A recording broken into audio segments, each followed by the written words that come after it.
vamos a tener buenos, malos momentos, vamos a poder ver la vida de los personajes.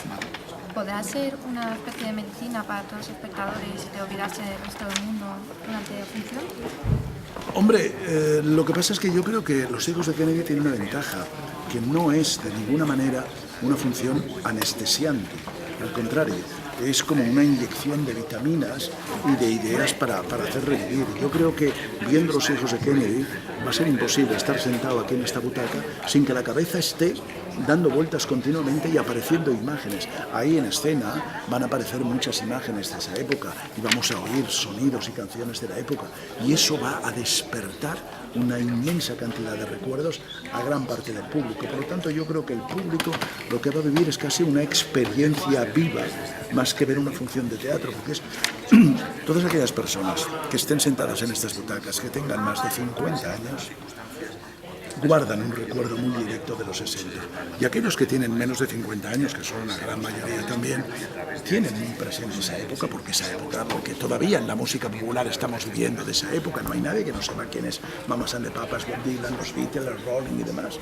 Y no hay nadie que no tenga presentes aquí las imágenes del asesinato de Kennedy o de otras muchas cosas. Con lo cual, creo que lo que ocurre en escena, lo que cuentan los personajes, va a ser como un desencadenante, como el hecho de poner en marcha un motor que cada uno llevamos dentro, medio dormido quizá, y que durante la función va a revivir parte de su historia personal. Eso es lo que me decía en Bilbao.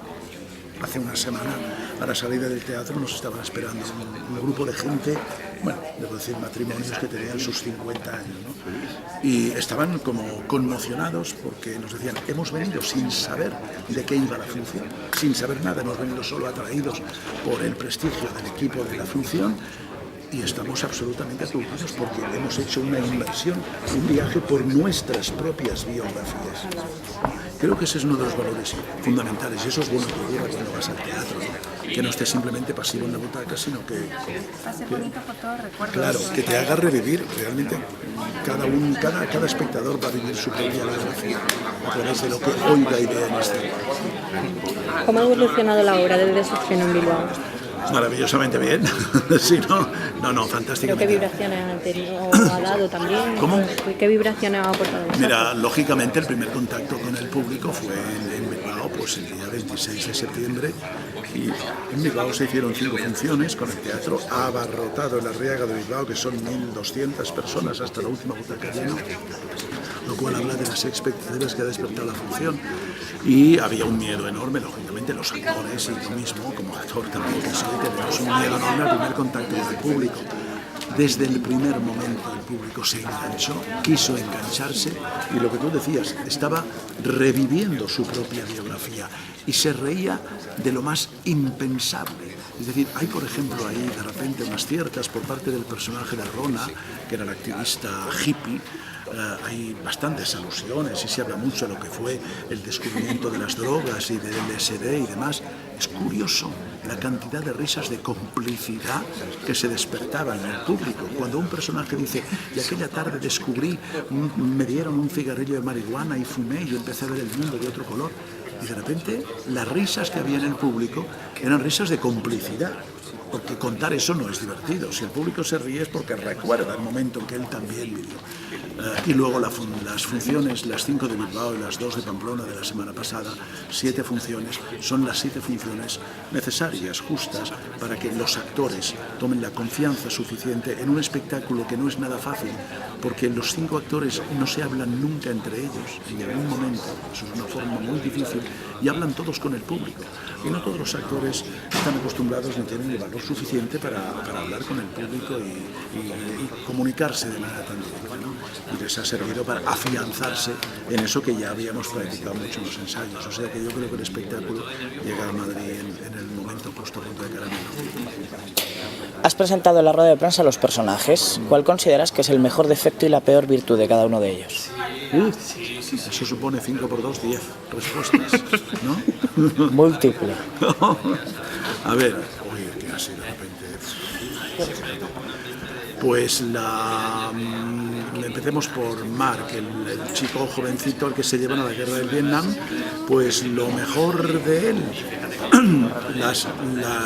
las ganas de ver el mundo, de querer aprender con H en medio, con todo el mundo, ¿no? de descubrir lo que es la vida. Un pobre chaval de 19 años que le meten en la guerra, en la selva del Vietnam. Ganas de colaborar, hacer el bien para el mundo entero. Y lo peor para él, no lo peor suyo, lo peor para él es el momento en que se da cuenta de que no está luchando, que le están obligando a luchar, no para salvar al mundo entero, sino para salvar los beneficios de una cierta industria de guerra americana. Cuando se le abren los ojos es el peor momento del personaje. Malo, ese personaje no tiene nada de malo, porque aunque al final termina convertido en lo que podríamos llamar, entre comillas, un asesino,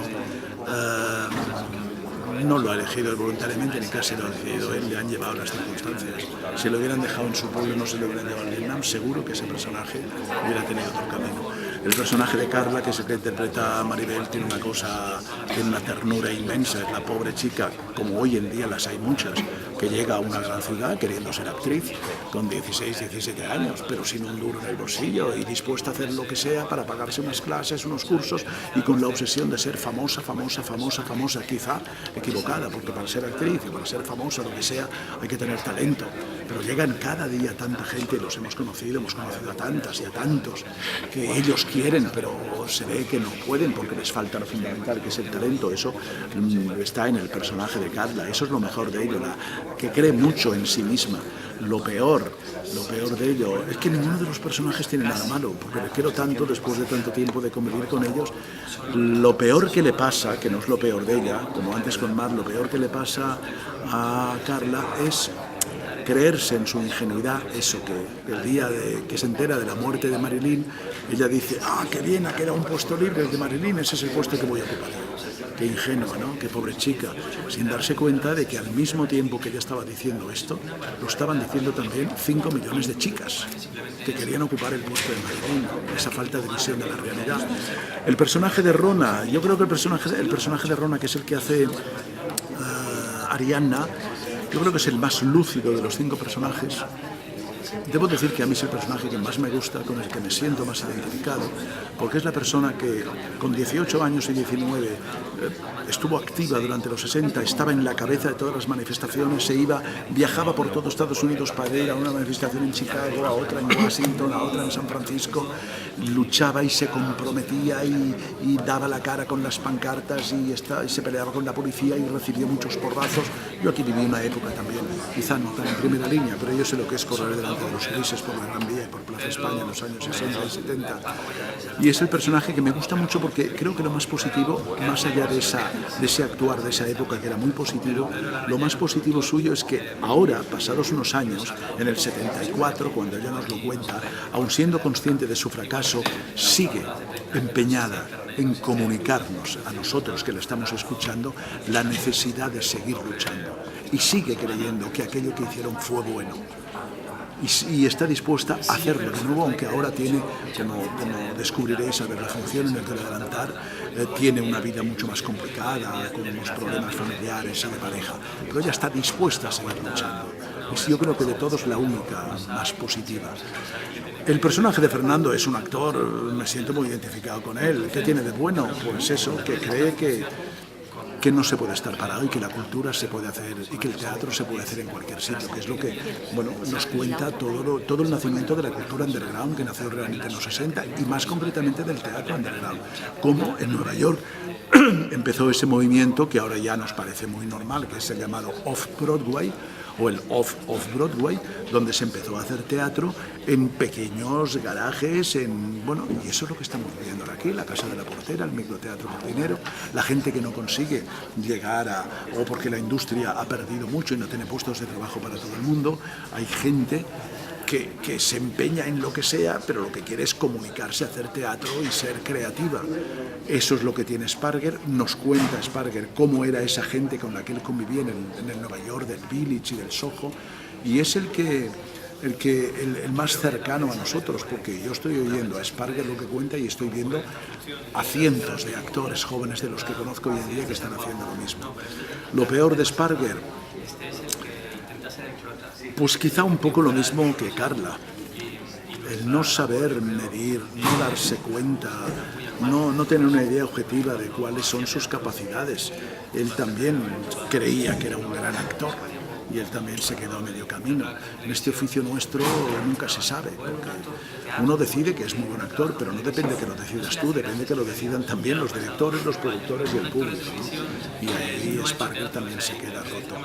Y Wanda, ¿qué es lo que hace Emma Suárez con una dulzura increíble? Al espectador se le va a caer la baba viendo a Emma. Pues es la representante de la típica sociedad americana, es una secretaria de una redacción, de una revista femenina, que estaba locamente enamorada de Kennedy, como muchas de los americanos medios de la época, y que a raíz de la muerte de Kennedy decide consagrar su vida a mantener viva la llama de los Kennedy. Entonces, yo creo que eso raya casi en el fanatismo. Eso es lo peor que le pasa a Wanda, que no admite ningún tipo de discusión. Para ella Kennedy es Jesucristo, Kennedy es Dios. Eso es fanatismo, ¿no? Y a partir de aquí es difícil. A mí me asustan mucho esas personas.